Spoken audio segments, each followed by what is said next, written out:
Kati ndo king of Singeli ndo nafikiri role model wenu au wewe una role model wako? Role model wako ni nani? Kama sio wa makabila basi tutajie role model wako ni nani? Mimi bwana, mimi ni tofauti. Mimi ni msanii wa Singeli lakini role model wangu mimi ni Mbosso Kani.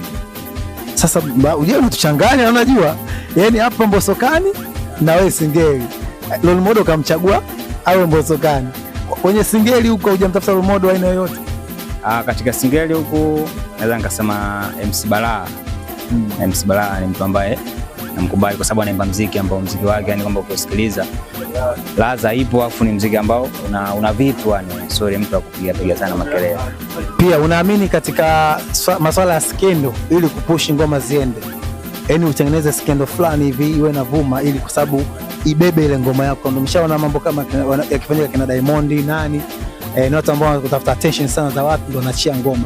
Hata hapa juzi Dula Makabila nafikiri alitengeneza attention ya kusema kwamba anamkumbuka Zailisa, kumbe kipengele kwa kuachia ngoma yake inaitwa kidonge kama sijakosea, kidonda. Yes, yeah. Hiyo unaweza nikaamini afu nisiamini, kwa sababu unajua bwana, siku ukifanya kitu kwa uwezo na ndio utaishi kweli katika uwezo wako, lakini ukifanya kitu kwa kufanya kiki yani utafanya ile muda afu muda ukifika maana unapotea. Kwa mimi naamini sana katika uwezo yani. Leo ukipambana sana ukiumiza kitu ukitoa kitu kizuri watu watakukubali na mambo yanaenda fresh.